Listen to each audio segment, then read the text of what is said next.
Well, welcome, Jim. Welcome to Chasing Heroin. Glad to be here, Janine. Really a good treat for me. Totally. So Edwin McCain connected us. He called you Sonny, right? And I've heard Sony. I think Edwin calls me Sony. Sony. Yes. And someone in your book calls you Sonic, which is, I think, my favorite of your nicknames. But what do you prefer to be called by someone like me? What should I call you? It doesn't matter as long as where we start, we finish. Because if you commit to Jim, there's no going to Sony or Sonic. And if you commit to Sonic, calling me Jim will be weird. So All it's right. up to you. Okay. But Okay. I'll probably big go decision Jim here. then, even though I love Sonic. That's just I'm gonna call you Sonic. I love it. I love it. That was when I read that part of the book, I was like, that is an amazing nickname. That's an amazing nickname. Yeah, I love that too. He's a great guy, Francis, who gave me that nickname. I love the AA nicknames, 12-step nicknames, and like rock and roll nicknames, music nicknames. I feel like if you get a nickname at a meeting or in a band or on a team, right, like your soccer team, they just stick. And I love it though. It's like the ultimate camaraderie is when someone gets a nickname, No doubt, no you know? doubt. So, speaking of soccer teams, I actually kind of want to start there. So, you grew up in Chicago, and also those of you guys, obviously, you would have heard this in the intro, but Sonic was the drummer for Hootie and the Blowfish, is the drummer for Hootie and the Blowfish. And yeah, we'll get into all that. But I am such a fan. I was a freshman in high school when Cracked Rear View came out. And Nice. y'all's music is the soundtrack of like my first love, my first relationship. And as it is, I'm sure for so many people, you're so cemented into the cultural zeitgeist. But before you're with Hootie, you're playing soccer. And talk to me a little bit about growing up in Chicago. And you took kind of a chance to go to be a Gamecock. So will you just talk to us about that a little bit? Yeah, well, I mean, I was like a lot of kids, you're influenced by a lot of things around you. You have things in your heart and things that you dream about, and then the reality around you. So I had probably sports, fighting for attention. I loved a bunch of sports, played baseball, football, tennis, basketball, soccer became the one I really focused on. And music was a part of my consciousness too. We had music in our house. My parents listened to kind of cool music from the 60s and 70s, from classic rock to Motown, R&B, even country and classical stuff. So I always was aware of it, and it delighted me, I'll say that. And besides the music and the sports, I had this thing going in my head, which for most of my childhood was just something I could hear. And it was a rhythm or changing rhythms or constant rhythms. And they manifested in my fingertips, right? So if you have a thing in your head, it's usually coming out your toes or your fingers, and you're tapping on things and you're pounding things. And this was not too much delight of those around me, probably teachers and people at the church school I went to, and parents who liked more quiet. But I couldn't stop it. There was this drumming. I was born a drummer, I think. The rhythms were always in my head and always going round and round. And I think by 13, my parents sort of figured cheaper than therapy for this kid, Sonic Jimmy, would be drum lessons. And that was a great choice because it helped organize the real thing that was in my head, which is rhythms and patterns and all these things that were distracting from everything else I did. And maybe early undiagnosed ADD, which is a good way to sort of get that in order, is sports and creative things. So maybe that worked for me. I don't know. But so I got drum lessons at 13 and started organizing this stuff in me. But really, it was my soccer dream that led me away from Chicago. I loved growing up in the suburbs and had lots of great experiences there, was not ever lacking food or love. I was just a disturbed little deviant kid out in the cornfields of the western suburbs looking for trouble like anybody, right? So the other thing that comes into play at 14 is alcohol and drugs. And I'd been told by everybody, the drinking age is 21, drugs are dangerous, alcohol is not for kids. And the first time I got in front of peers, kids my age, about to be freshmen in high school, and they were using it, down by the river, where all great things happen, right? Down by the river. And I couldn't stop. I really did want it. I was curious about what effect it could have on me, hopefully an improvement of my consciousness. And I just went right for it. And, my first experience was like many, probably. It was a failure. I ended up vomiting on the side yard of my house and hiding what I was doing, importantly, from, any adults or authority figures. But I knew I would go back to it. I was just competitive enough in my spirit to say, God, I liked some of what I was feeling and experiencing immediately with drugs and alcohol. Can't wait to get back to it. So I became a weekend warrior through high school and got in trouble, but I wasn't ever the worst. So I thought, I'm not in trouble. I'm not in, handcuffs. I'm not in the back of a cop car for long. And so I think it's okay. So I went to South Carolina to live out what I thought was a soccer dream, playing Division I college soccer for the University of South Carolina. I was very single-minded. How did you pick South? So I went to the University of Georgia. So I'm a Bulldog. How did you pick South Carolina? Well, I wanted to play Division I. I probably wasn't ahead of the game of like kids do now, where you have to apply for a college way in advance and do all this stuff. My dad helped me fill out a form, and my mom helped too. But we had a little bit of family in South Carolina, and I felt we'd visited a few times, and I thought, well, if this totally falls apart, my grandparents lived nearby. I had an older brother that had moved down looking for something new. So I just felt like there was a backup here. And if anything, the backup that the drinking age was only 18 would be good enough for me. Wait, was it in South Carolina at that time? Oh, yeah. Oh, I didn't know that. I knew it Yeah. was in New Orleans. I don't even think Louisiana, but in New Orleans, it was 18. And this is like a good Southern story. I think you'll appreciate. The reason I know that is because in 1995, we were probably listening actually to your tape in this van. I was in a van with no windows or, like a white van, speaking of like down by the river, probably listening to Hootie the Blowfish, for real, on our way to Stone Mountain, Georgia. And a friend of mine was going to Tulane and she had come back. She's 18. And we stopped at a gas station on the way to Stone Mountain in Georgia, some like backwoods gas station. She went in there with her New Orleans ID and convinced the guy that though we were in Georgia, because she lived in New Orleans, he should sell her Mad Dog Grape 2020. And he did. He actually did. And that would never happen now. But I didn't know that was, no, of course not. Nor probably should it have back then. But, it was just, and that was my first experience was Mad Dog Grape 2020. I didn't know it was 18 at South Carolina. But so did you know that? And that was really kind of playing in the back of your mind a little? I mean, it helps the story, doesn't it? Like that was my secret really motivation does. Later to become an alcoholic. Totally. It really does. Also, though, I think that's so interesting because when you look back now, that was very faded. And one of my favorite things to look back on in life is, especially for alcoholics, addicts, we have these dreams that we think we lose, right? That we seemingly lose, but they were actually just moving us in the direction of our actual fate. And I think that those aren't coincidences. Like I moved to LA to be an actress, which didn't go anywhere for me, but I accidentally got certified to teach spin while I was there. And that's become, my life and my profession and the great love of my life. And so when you picked South Carolina, it led you to this fate of yours. And I think those dreams are never really lost, No, they take us further down roads that take us to other roads. And sometimes there's an off ramp, sometimes there's an on ramp to something. And, that was for me, to get to South Carolina and knowing I could legally drink. That was part of the factor. But what it leads to is something completely different than I'd ever thought. Because after many bumps in the road and many other places where I could have fallen off or gone back home, I failed out of my freshman year of college, and I went back to Illinois with my tail between my legs, sad and embarrassed. Just another kid who went off with his big, college sports dream, and he couldn't do it. But I wasn't going to accept that, and finally got back in here, went to summer school, and had to live somewhere different. And basically, I thought I was done with college. I got back in, and then later had to take a gap year. I mean, I was all over the map with thinking certain changes would help me or help solve the thing inside that we know needs a spiritual answer per se.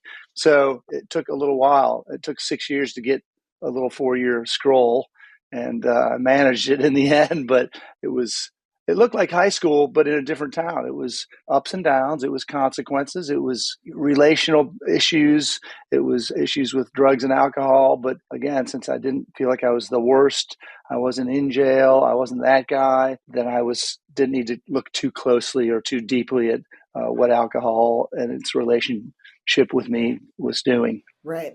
Well, your story to me is a very clear example of the progression of the disease of alcoholism and addiction, right? Like it's fun, and then it's fun with problems, and then it's all problems. And for you, that just took a very, very, very long time. But what's cool to me is that, and we'll get to this, but my favorite page in your book, you have this script, which is I own more than one house. I have cars. I paid for the studio that I'm in. I'm fine. And you get sober anyways, which I think is it just speaks to the problem is not necessarily the consequences in getting arrested. It's that what you referenced, that like internal feeling that we feel. But so you're in South Carolina, and then how do you end up auditioning for Hootie and the Blowfish? I mean, this completely changes your life. Well, I starting to get the bug of writing original music by, halfway through college.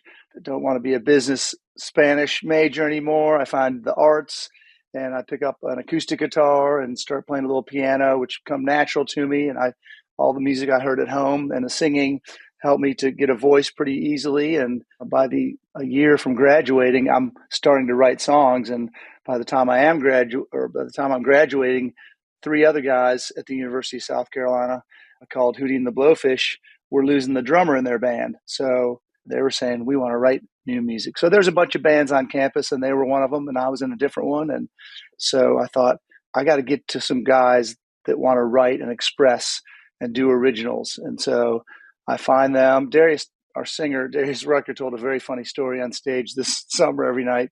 On my rehearsal with the band or my tryout, I did not know at the time that Darius had no intention of the long, blonde-haired soccer player, me, getting in his band, because he had only this knowledge that this girl that he had a huge crush on had a huge crush on me, the Oh my soccer gosh. boy. And so he tells this every night. And so I sit down. I don't know this, but I'm auditioning, and I've just done like all the songs that they asked me to practice, our cover songs from the 80s. And I knocked it out pretty well. I could sing background vocals. And he says, so do you have any original music? And he's got a little chip on his shoulder because he doesn't like me because he thinks I stole some girl. And I pulled out, I said, well, I have this one song I just wrote I'm pretty proud of, and it was called Hold My Hand, which becomes the song that gets us on David Letterman later and is our first single. And it's a big thing. So when he heard Hold My Hand, he kind of said, damn, this dude's going to be in this band, isn't he? He was so mad on the inside. I just got chills when you said that. So I didn't know you wrote that song. And, when I read it in the book, and also I want to slide this in here because I think I started to say it to you off air about the book. It's so beautiful. I was teary eyed at the end. I even read through all the acknowledgments, which, like, who does that? But in addition, I never do. In addition to the rock and roll stories, to me, and there's a love story in there that you don't see coming, that's the coolest part to me. It's such a depiction of like the hero's journey and going out and learning all these lessons and coming back, and relationships and the strength of relationships after like rupture and repair, and you guys coming back to the reunion tour. There's just so much beauty in the story. I just really loved it. And that's a moment too, when I heard you say that you wrote Hold My Hand.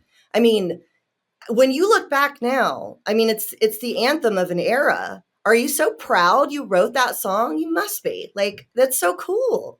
I think I'm proud that is the song that inspired so many people.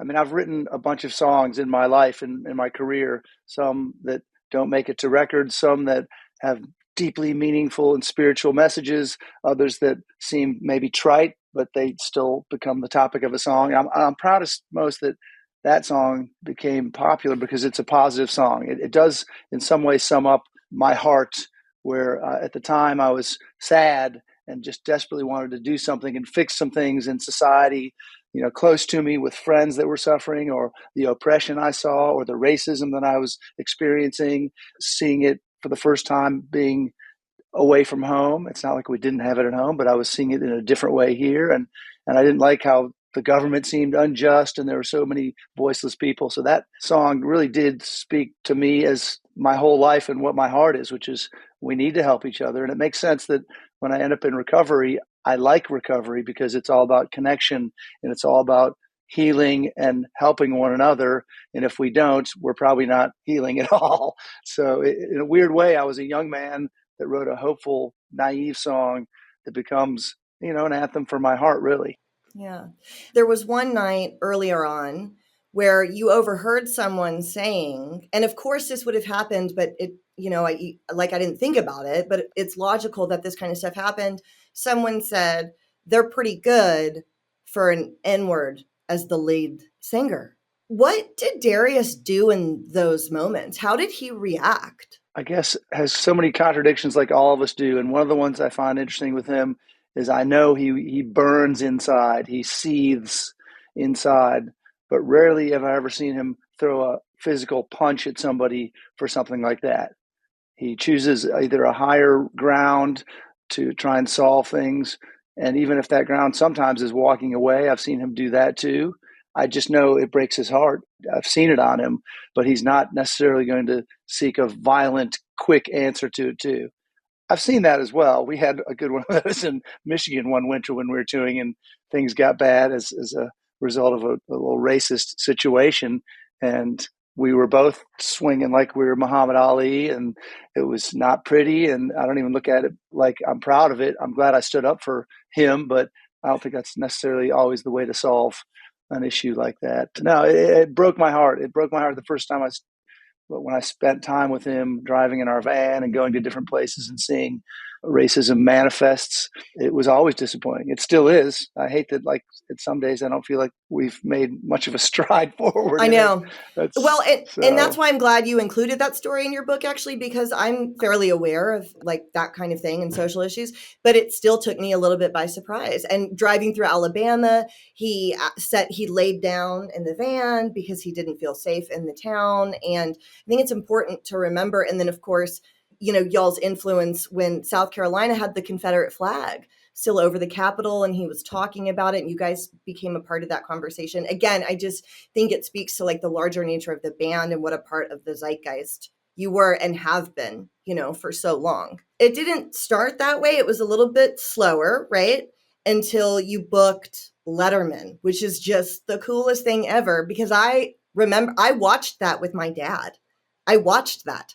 I was like 14 or 15 and I watched that show, which is also really cool for me now. You know what I mean? I'm like, oh my gosh. Again, the hero's journey. I would never have thought that my journey would take me cross country and get me strung out on heroin. And as a result, I would meet a guy from like, this conversation is a direct result of my heroin addiction. And it gifted me all of these cool connections, which is one of my favorite parts about recovery. But talk to us a little bit about the Letterman experience. Well, we'd been working hard. We'd been playing for 5 years before we actually were able to sign a record deal. A record deal was the only chance that you could get on radio, and radio is the only chance that people could hear you. There was no streaming, there was no downloading, there was no connectivity except for your CD being played in a radio station for the people who were dialed in, no satellite radio in general. So we had worked hard, we'd paid our dues, but we were waiting for something to happen. We thought we had achieved. We had put out a lot of original music. We had a good fan base. We had management. We had insurance. We had a van that we had paid for and paid taxes on, but we weren't getting signed. And I always go back to the high school weight room sign. Our high school growing up in Illinois said, "Luck is where preparation meets opportunity." And so I think that's what happened. And if I call luck where preparation meets opportunity, that happened with Letterman. We'd done all the work. We had prepared. We were waiting for something in the universe to call us and bring us up to the next level. And David Letterman is driving home from his job in the afternoon one day, and he hears "Hold My Hand" from Cracked Review on the radio and tells his people at the show, "Get me that band. I want to hear that song on my show." And there's where preparation meets opportunity. Call it luck, call it good timing, but that's what happened, and that changed our trajectory. From there, it was an absolute trackable, traceable path upwards in sales, in radio stations that started playing us. He kept repeating our name, even on nights that we weren't playing. He goofed on saying Hootie or The Blowfish. So, like, what better free advertisement can you get when he's got 5 million fans every night watching? So we rode that wave. I mean, it was an incredible thing. And people can call you lucky, but I don't think the word luck excludes that you worked your butt off. And certainly you can get lucky and never work your butt off. But I think we had a combination. So we rode that wave. We rode it. And then also, I remember this moment on Friends. I think it's in season 1. They get tickets to a Hootie and the Blowfish concert. And the next day, Monica has a hickey. And the 3 that couldn't afford it are like, is that a hickey? And she's like, it's from a blowfish. And they all go insane. And people started calling you the night that the show aired, right? And that's how you heard that happened. Did that register as what a big deal that was? I mean, that was like the show is the 90s. That also would have cemented you, like I said, in that zeitgeist. It was another thing that made you just sort of pinch yourself and say, what, oh my gosh. Because if you imagine, we did work hard for a long time, but when it got amped up, when Letterman, had us on his show, it went very fast and very upward quickly. And it stayed that way for a number of years where, like, suddenly you're on a TV show. Suddenly you're going to the West Coast to play the Jay Leno late night show. Suddenly you're at the Grammys. Suddenly your album is number 1 in the country, and you couldn't buy your way onto a chart a few years earlier or even a year earlier. So these things are all happening. You're going to Europe. You're flying to Southeast Asia. It's a world tour, basically. And so it's all happening quickly, and you're trying to take it in. But for me, role that alcohol played at that time was I wasn't using it to cover up anything yet. I would say this. I was using it the way most people in society use alcohol, to raise a glass to an achievement, an accolade, or maybe you worked hard at work. There's a lot of people that consume alcohol in a normal fashion. They might have 1 or 2 and then they put it down and go to bed. And I could never do that. So we started going around the world. I continued to celebrate because there was a celebration, and I wasn't at all looking at the uptick or the regularity. And I wasn't aware that I was afraid of anything or that I had resentments about anything. That doesn't happen until the inevitable, which is our path starts on a downward trajectory, which is what happens. After about 5 years, we start going down the other way. And I don't know quite what to do with those new emotions of disappointment and facing the reality of the business, and some relationships start getting out of whack. And, then I started drinking, I guess, more habitually. Yeah. So during that time when it's the upswing and you're drinking, do you think that if you had been like a lawyer or a soccer coach at a high school, that your drinking would have been noticeable? Like, do you think that because this was something I spoke with Edwin about, the rockstar lifestyle absolutely accommodated the drinking a little bit more because you don't necessarily have to get up early, right? You're a rock star. You can stroll in do you think that allowed you to take it a little bit further? Or do you think that wherever you'd been in your life, it would have started to escalate over time? I would have used one technique no matter where I was, probably called camouflage. And, most drinkers, if they're in an office setting or whether they're a stay-at-home parent or a rock star, they'll find ways, I think, if they're suffering from the disease, to cover it up. That's the natural thing. We're trying to protect the thing that is our pain reliever. So, yeah, in the traveling rock and roll world, maybe easier to camouflage it. And one of the things that was most easiest was that I could party my face off in Raleigh, North Carolina one night. And in my mind, I'm leaving Raleigh, North Carolina and any consequences I had behind, because the next night I'm going to be in Asheville, North Carolina. And the next night after that, I'm going to be in Nashville, Tennessee. And you keep having this continual geographic change that tells you, whoo, yeah, I screwed up there last night, but I'm going here now. And especially when you start jet setting the world, yeah, I'm in Hong Kong one night doing really stupid, devious things. And you know what? It doesn't matter because I'm going to be in Jakarta tomorrow, and no one in Jakarta is going to know, especially without cell phones at the time, which is what we didn't have in the 90s, much of anyway. Thank So it God. was the geographic. Yeah. You never got arrested, right? You never got arrested. No, sat in a few cop cars, but either talked my way out or ran or was lucky to use my position or my influence. Of I had numerous instances where an officer realized that I was in Hootie the Blowfish. And I couldn't figure out, only in hindsight did I know that what they let me go without even saying anything. Like one time I know he could have got me in for a DUI. It was 7 in the morning on a Sunday morning and I was speeding to an airport and I couldn't tell. And I was 40 miles over the speed limit in a sports car, no shoes on. My shirt was on backwards, which I didn't even know at the time. And he's having me go through my trunk for my license. And all of a sudden he lets me go. And it didn't even occur to me later, like, he doesn't want to screw around with, oh, I'm the guy who arrested the drummer for Hootie the Blowfish. I don't want to have to do that paperwork or be in the news. And I think I had several instances where, especially down in our home area, and I guess it can work the other way. Some people see a celebrity and they're like, oh, I'm going to, this guy's going in. I don't like this guy. I don't like what he's doing so I think I got lucky. But yeah, it was the camouflage. That's what I do as an alcoholic. How do I fit in and not let people know that I'm drinking twice as much as they are, or that I'm using other substances while they're not looking? You're constantly hiding not only secrets and lies, but physical things, running off to bathrooms and running off to places. I got to go do that. I mean, it's ridiculous, but in music, I think you can, if you're a touring musician, yeah, you can fit right in or camouflage it without anybody else paying attention because most people are partying, right? So the cocaine slowly ramps up too, right? It seems, I feel like that gets more and more and more and more and more to compete with the alcohol towards the end. Were you ever worried about buying cocaine from someone and having them, I guess because there weren't cell phone cameras, were you ever worried about somebody like selling the story to a tabloid or anything like that? Or did that not really cross your mind? Or did you not have to actually go pick up? Did people pick up for you? I would run a freaking marathon if I knew there was a white baggie waiting at the end of it. I've gone stupid places, dangerous places. It never even occurred to me that I could get in trouble or get outed as a public figure. Never occurred to me. My focus was so driven because I started losing control of with my drinking, and cocaine helped me gain some control back, or at least the feeling that I was in control. So I really needed it. And on nights that I couldn't get it, the drinking was really bad. It went south quickly.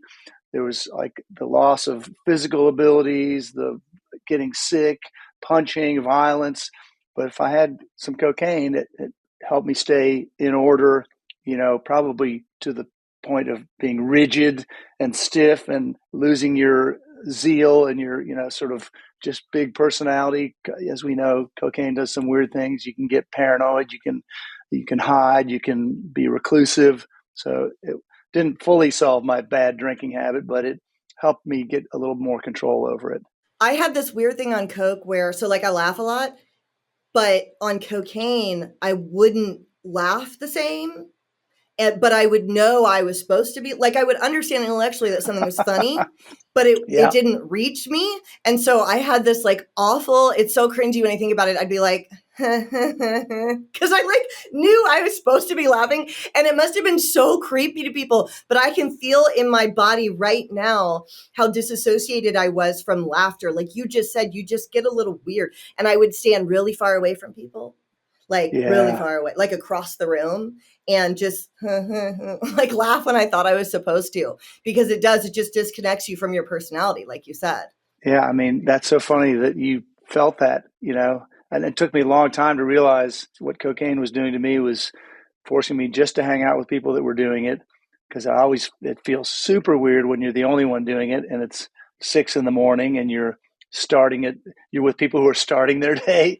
I mean, Yes. it's like there's just No, so many bad. there's nothing worse than it's 6, 7 in the morning and you hear birds start and you see people like jogging or riding bikes. They're exercising. And I'm still up from the night before. I mean, it's been a long time since I've done cocaine, but I can remember right now how terrible that felt. I had a roommate who would come home from like an early morning bike ride, and I'd be outside smoking a cigarette, just feeling awful as she'd come up on her bike and be like, hey. And I'm like, yeah. And I just felt physically bad, but also so just like such a loser internally, like, and you mentioned this once too on the 9/11 night, which I want to ask you about too, the cocaine math, right? The sleep math, where you start obsessively, you're looking at the clock, you're looking at what you got left. Is it reasonable to buy more? Should I just go to bed? How much time do I have left? That cocaine math, when you wrote that down, it took me right back to the coke math, like trying to figure out, what do I got going on here for sleep, Yeah, it gets maddening, and yeah, maddening is what I look back and think of. I think it's the most evil drug because it just lies to you, and you start making up things even for yourself. That sort of justification and rationalization that, if I do this, then I can do that, and it doesn't make any sense from the outside. But from my path, I'm going down this bad path, and there's not going to be any help for me until I have some sort of either desperate incident or a surrender of sorts. I realized I could have gone down that path, and I did. I was down that path from 2000 to the end of 2004, and it just got uglier and uglier and smaller, and so much joy was robbed because I thought I was controlling this thing. So before we get to, you end up actually feeling like you're detoxing from alcohol, and we definitely have that slide. There are a couple of stories from your book that I have to ask you about. Can you tell the audience about you almost is probably a strong word, but you were closer than anyone I've ever known to peeing on Bob Dylan. Like you almost did that. Can you tell that story? Oh, I'm glad I didn't choose to title the book or the chapter that, but it is a great story in the It's a book. great And, story. the one thing about getting popular or having notoriety in any business is you can become sort of a target. And I know we had fully cleared with the right people using some Bob Dylan lyrics for a song of ours. And we had done it in 1993. We put out an independent CD, and it included a song that had some Dylan lyrics called "Only Want to Be with You," and it was fine. They cleared it. We were an unsigned band. We ended up selling about 30,000 of these, 40,000 of these CDs, and it's what got us signed by Atlantic Records. Well, less than a year later, we're just re-recording this old music with Atlantic to put on Cracked Review, and that song "Only Want to Be with You" is our third single. It's a big blow up. The video is super popular. And then we get a call from Bob Dylan's lawyers saying, you can't use those lyrics. We're like, what? You literally said we could. And because it was a new recording, different from the one that they had approved. Oh, so like the copyright didn't include a new recording of it or whatever? Yeah. I mean, and regardless of the details were suddenly there was money to fight over. Because no one cares about a band with a hideous name, Hootie The Blowfish, who has a song called "Only Want to Be With You" in South Carolina in 1993. No one cares because there's no money, right? We're just a little band. But when there's money a year or two later, suddenly that's when people start calling their lawyers. So we ended up stroking a fairly significant check that I'm probably not even supposed to be mentioning in public spaces, but screw it. I already wrote a book about it. And then we find ourselves the Grammys, and I've still got this resentment. And I walk in and find myself looking down the wall of urinals in the bathroom at the Grammys, and there's little old Bob Dylan. And man, my head immediately starts going, oh, that mother, I just wanted to shove him. It was a terrible feeling. So I had this going on in my head. And as I look over my shoulder, I sort of notice that he's not alone a few stalls down. There's a massive bodyguard at the doorway. And as I look back at him, I swear he's looking right at me and through me going, don't do that, you idiot. Just like it's as if he could read my thoughts, this bodyguard. And greater sense took me over, and I walked away and just Thank shrugged. God. Can you imagine that headline if you got arrested at the Grammys for peeing on Bob Dylan? Do you remember, did Bob Dylan look at you and was there any recognition or was he just peeing in the urinal? Do you remember?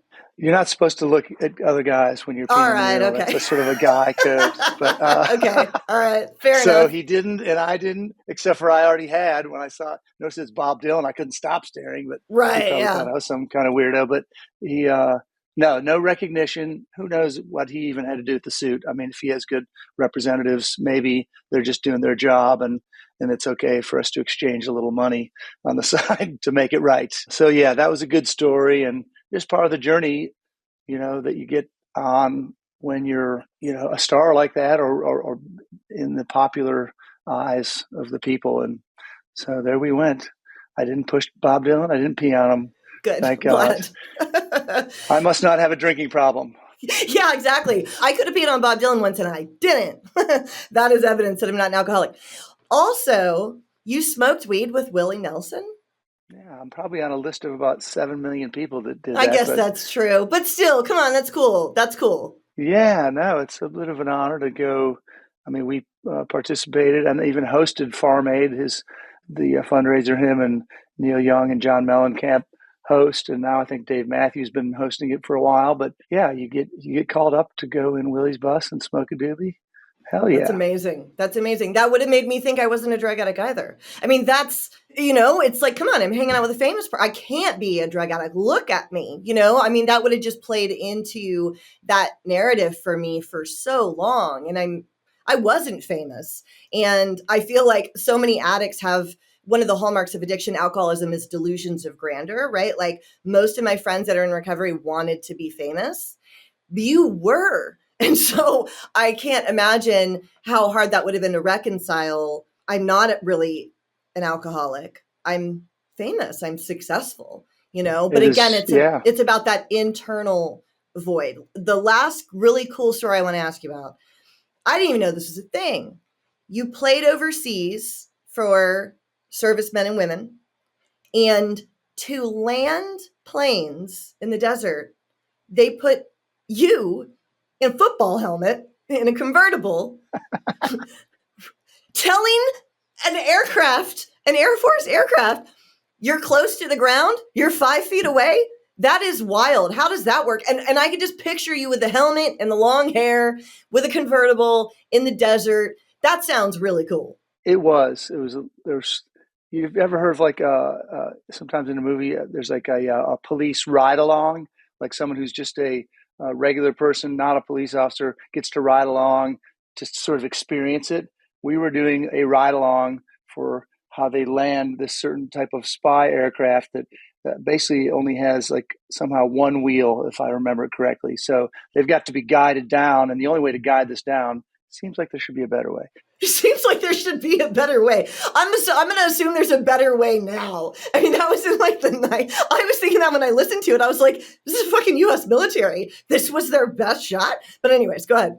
It seemed scientific at the moment. So yeah, the plane is coming in. You're on the radio. He says, I'm going 110 miles an hour. So the car on land speeds up to 110 and gets close to him, and they become the balance of this landing. And so part of the experience of doing shows for the USO is you always get to do these cool things, go on an aircraft carrier or see how a military dog works, and attacks things or finds things. And one of them was landing this plane. And so, but they'd sort of run out of the official gear, and I was the last one, and I'm tall and gangly. So they just handed me this helmet. I'm like, this is like an old football helmet. Like, this can't be right. And like, how is this official? That's yeah, wild to and me. it was great. It was, we landed the thing, and I've got some pictures probably somewhere. Those USO trips were amazing to play for people. We get fly in a Black Hawk helicopter into areas that are, we're having to wear flak vests because these are active areas. I'm like not feeling too good about that, but you assume you're not going to get shot, and we didn't. But you get to go see troops that are serving us, and I'd never been in the military, so it always felt right. Well, and you met two presidents. You met Bill Clinton. You met George Bush. It's just such a rock star, cool life, and I think that was the part about reading it that was just so cool for me. Just all of the different things that happened on that up part of the journey, right? But then, of course, we do obviously get to the down, and you actually start your detoxing. If you don't drink, you're in withdrawal, which, as you said in the book, that can actually be fatal, which you didn't know. So you're kind of trying to dry out. And then those years sound really difficult. Like you break your hand punching something, but you're a drummer. The tour manager, poor guy, who's trying to keep you guys on time. And you're like eating French fries, looking at him.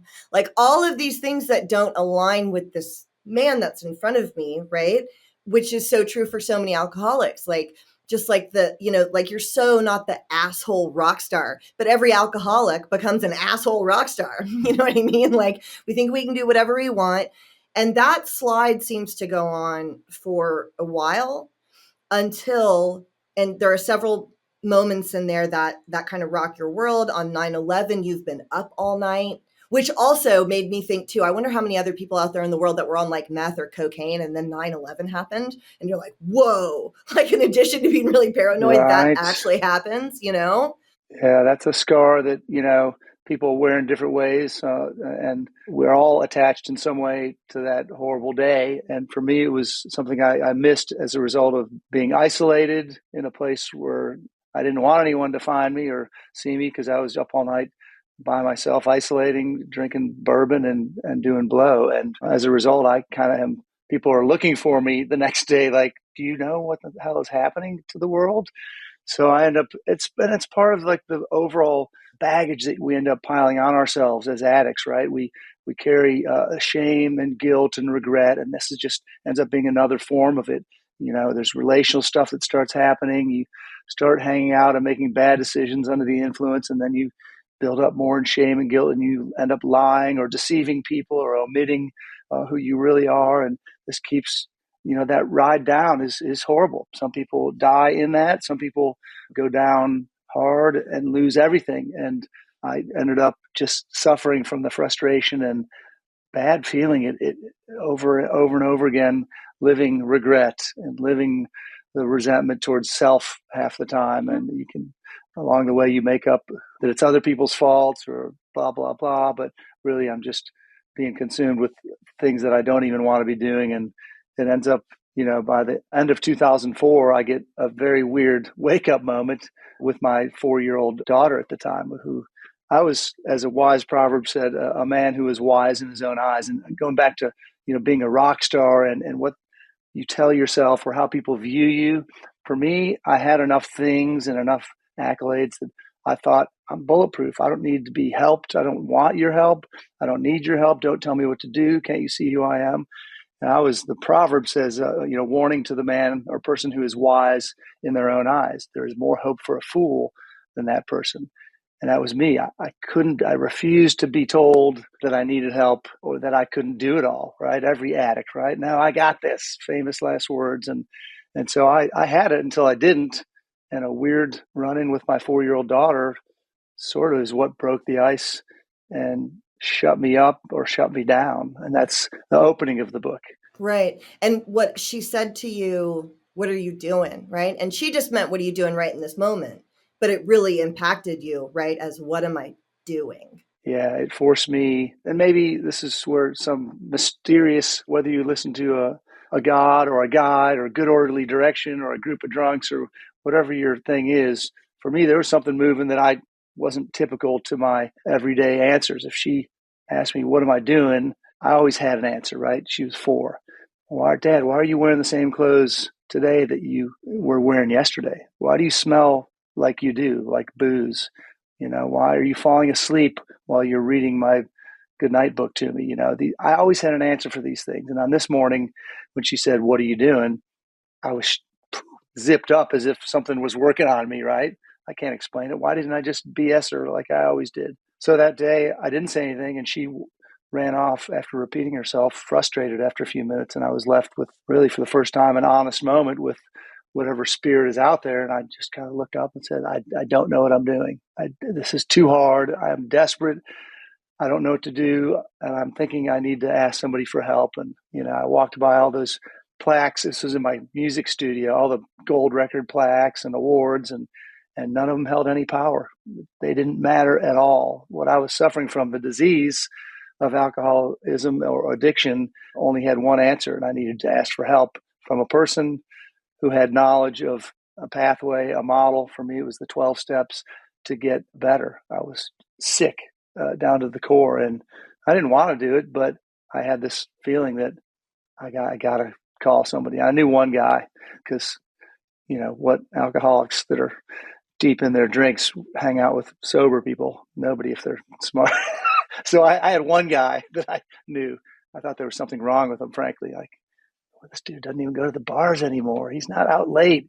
he looks all, like he's lost some weight, and he smiles and laughs. What's wrong with this dude?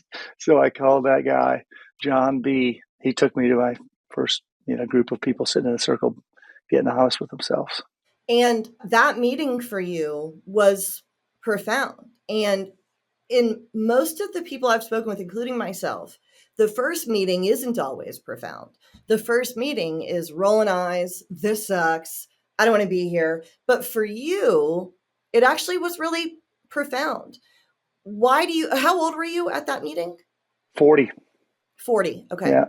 So what about that meeting, that room, those people, and you made that actually hit you? I mean, is that your experience too? Do you think that most people are moved by their first meeting? I mean, I guess maybe it's 50-50, but I feel like most people don't want to be there initially. And you didn't necessarily want to be there, but it did affect you. Why do you think that is? Yeah, I think I did really have a desire to find some different path because I did not like who I'd become. I didn't like that I couldn't control things. I didn't like that I knew people were judging me rightfully. I didn't like any of those things because I needed approval. I was addicted to the drug of approval as well. And people were not approving of me in vast and growing numbers.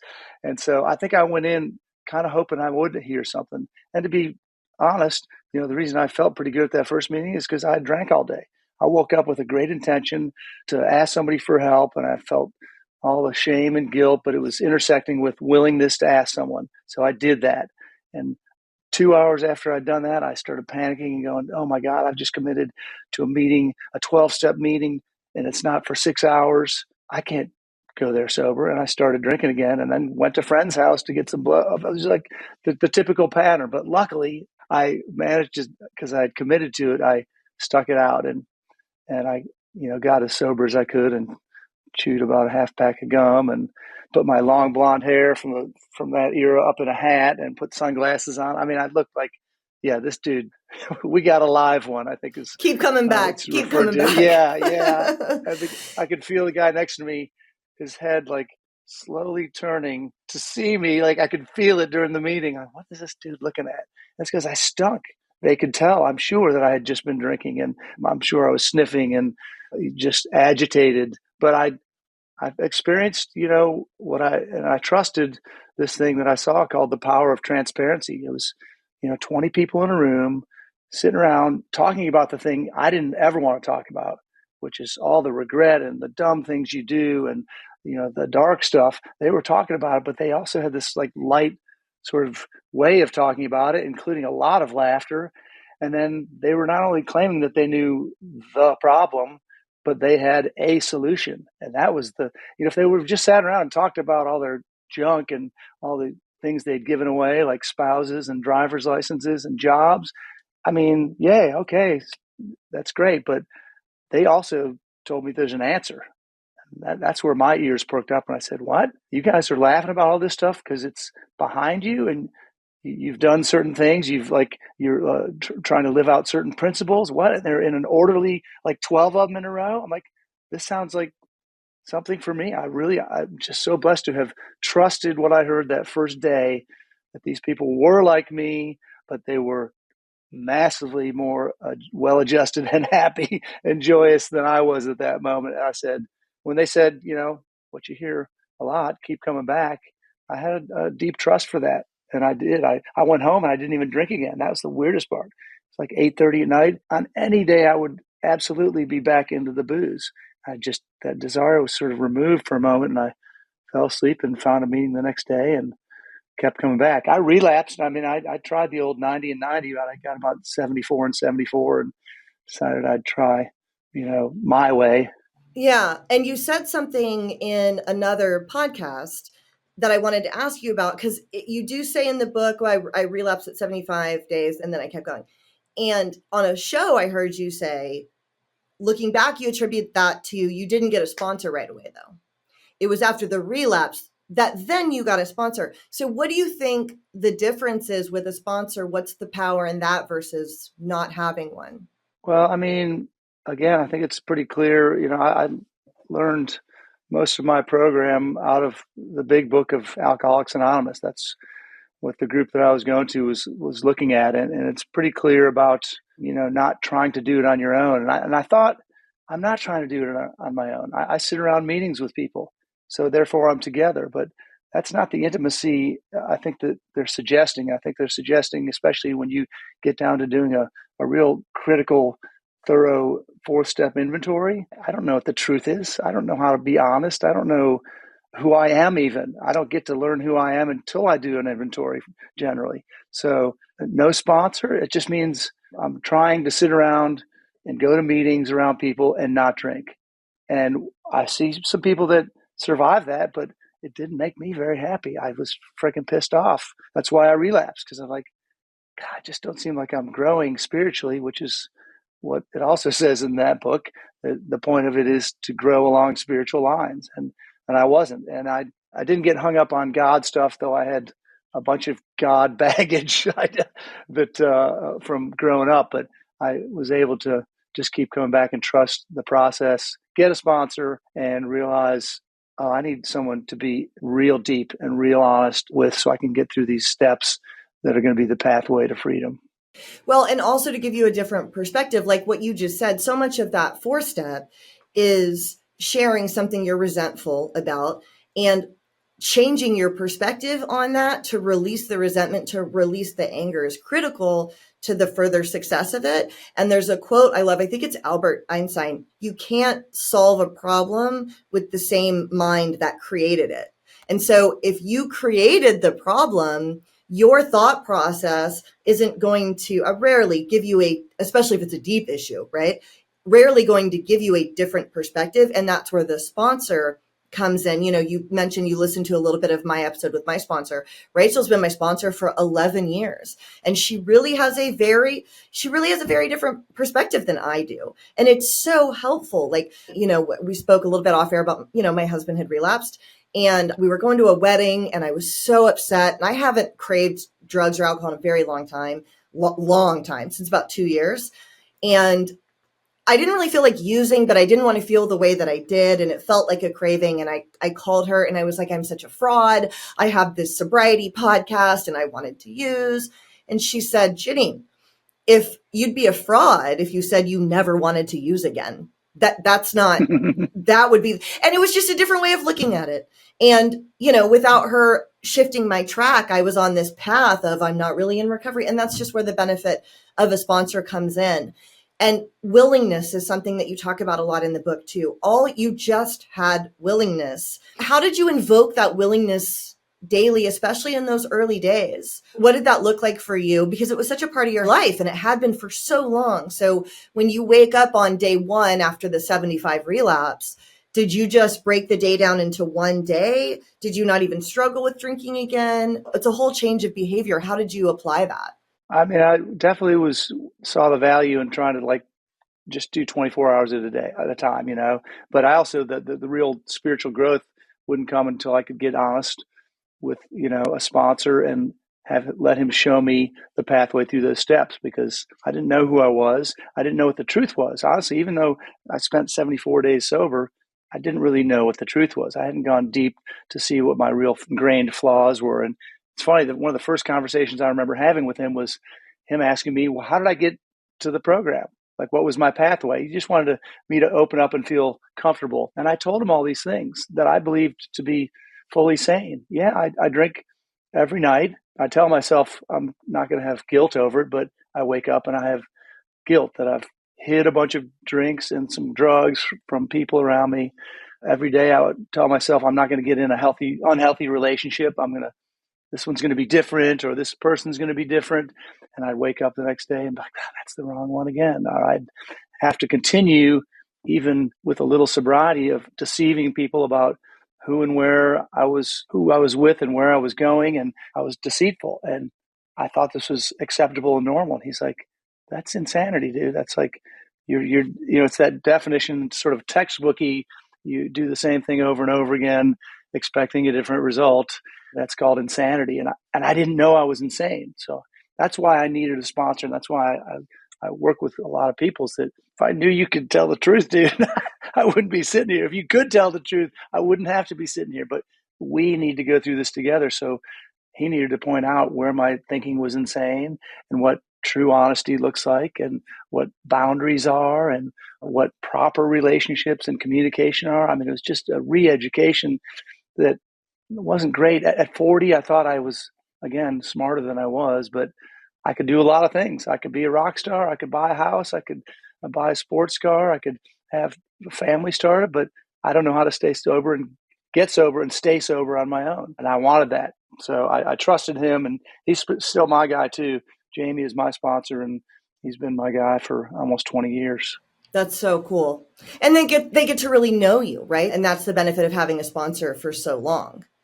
So what do you think is, and I know we're kind of creeping up on time, but what do you think is, because you did have all the stuff, you hadn't been arrested, you weren't broke, you had all the things. If someone is listening and they've got all of the things, right? And they hear someone like my story, because my progression was pretty, extreme too. And I first started turning up at meetings where I had a car. I did drive there. I hadn't ever been arrested. It was a little blow and it was alcohol. No big deal. It was a long time before it was heroin. And I would see someone like me and be like, that's a real drug addict, like where I got to later. I'm not that.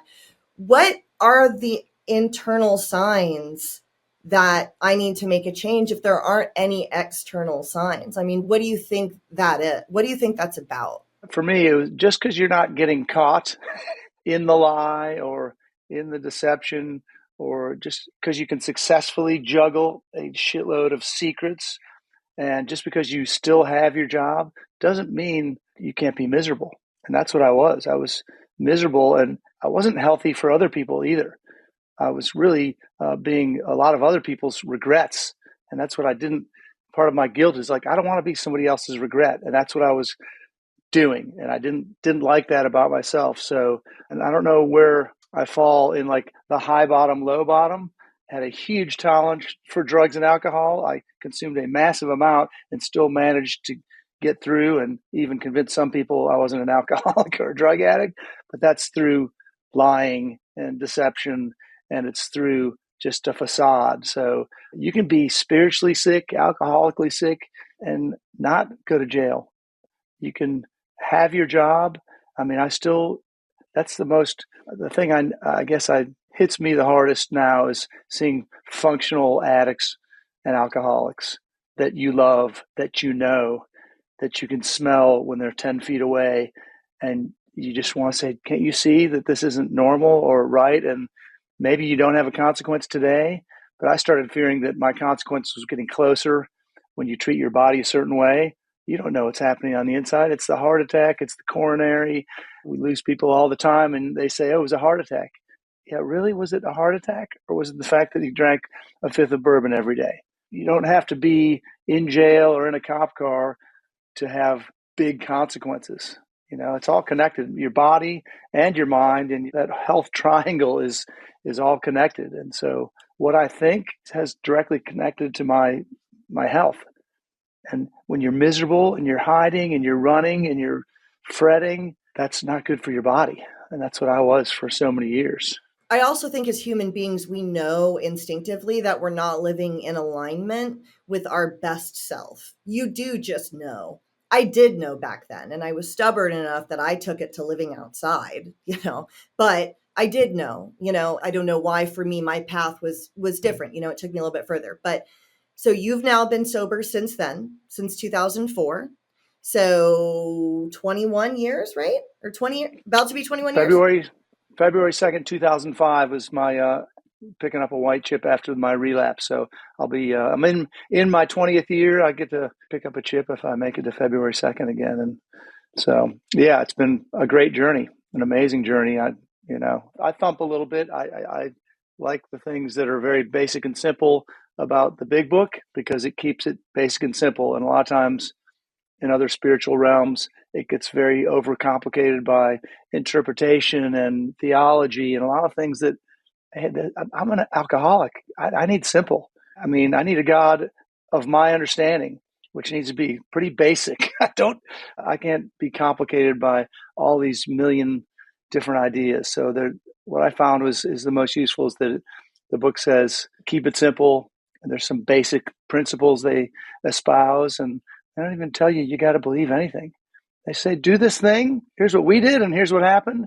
Do these things, and then you'll experience something, and it worked for me. They say that the 12 steps, a lot of people are like, it's for those who want it or need it. It's for those who do it, really, because I didn't get anything, and I didn't understand it all, each step necessarily. I see people who obsess over it and take too long. They ask and suggest some basic things, actions to do. And my sponsors said, let's you do it first. Do the thing and tell me how you feel. I didn't want to do an inventory, as you can tell. I didn't want to make amends. He said, do them and then let's talk. It worked every time. I'm like, damn, why didn't I do that sooner? And I don't know what people do that don't have a set 12-step program, because I found it to be so easy to follow, uncomplicated. Like, what do you do if you're not doing these? Because it works so well for me, I guess. So I end up thumping a little bit. I like the things I read and continue going to book studies and working with others in the book. I know everybody's different, so I don't want to poo-poo anybody's program, but Yeah, I talk a lot about the steps too. I'm with you. And I know you've got to run. So I want to ask you one last thing.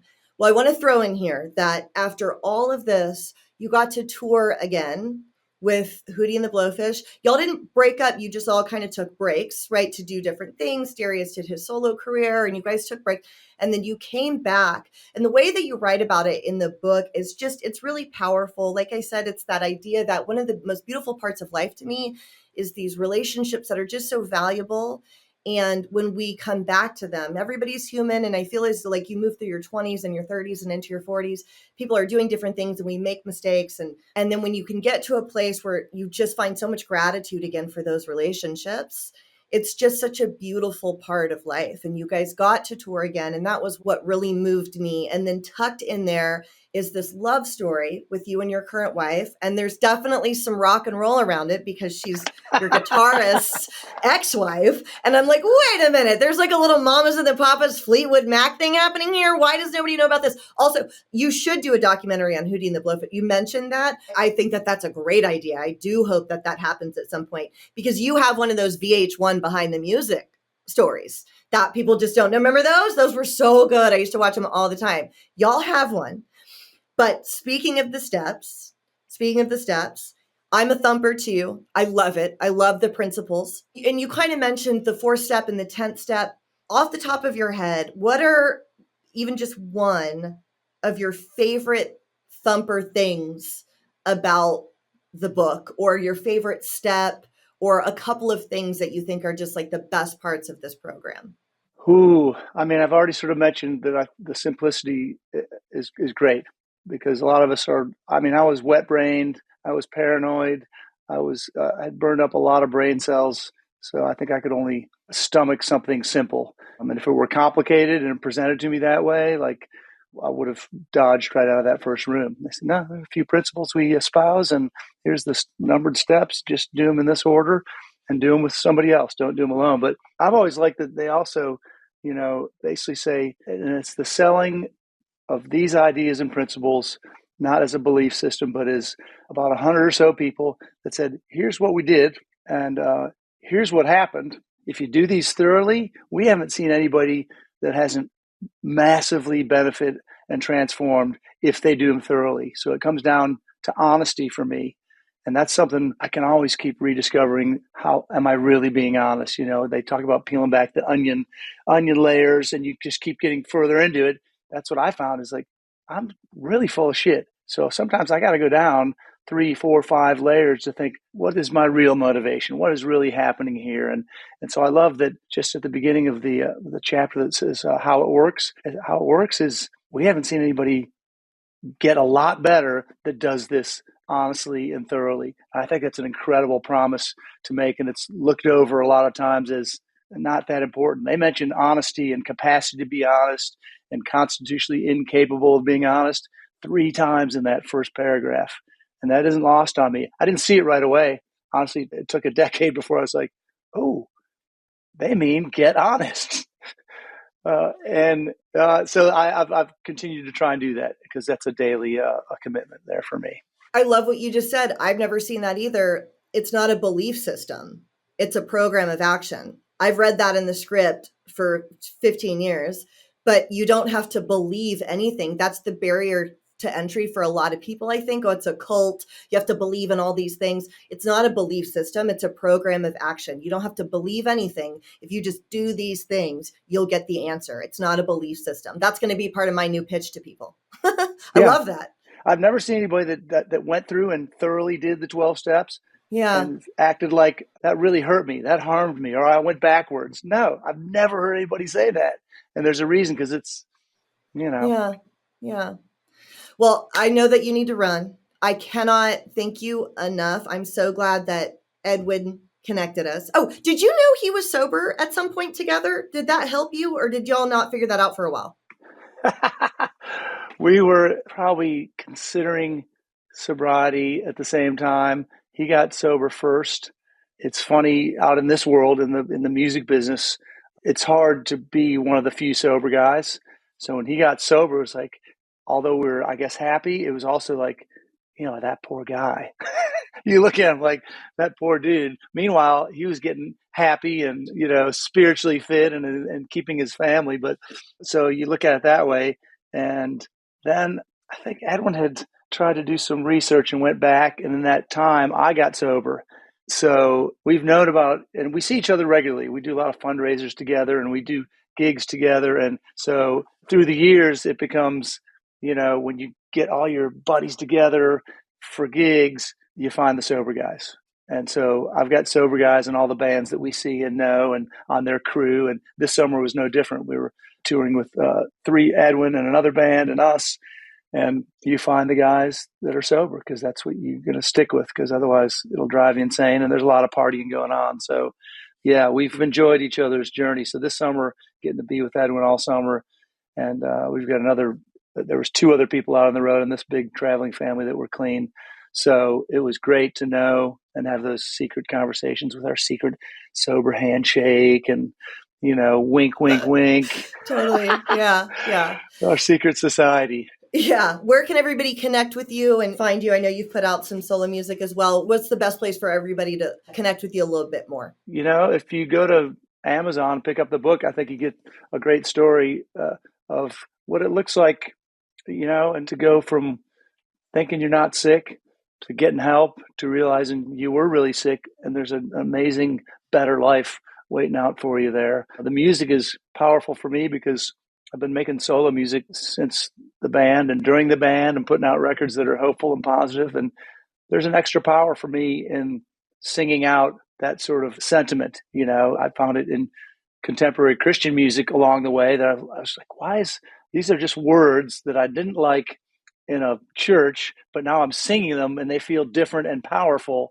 So I always like that experience too. The sung word and the force of music and is just powerful for me. So check out some of my music. It's wherever you stream music under Jim Sonefeld. No Sonic, no Sony. No Sonic, just yeah. regular Jim Sonefeld. And I'm putting out a Christmas album, so there'll be some fun stuff there. Yeah. Oh, good. Good Okay.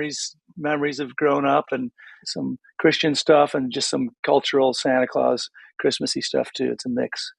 So, yeah. Well, thank you so, so much. I just really appreciate your time. I'm so glad that we got to sit down and talk. And thank you for all the music over the years and for sharing your story in that amazing book. I just loved it. I appreciate the time and keep going with your podcast. Love that people are out there listening and being positively influenced. Thank you so much. I appreciate it.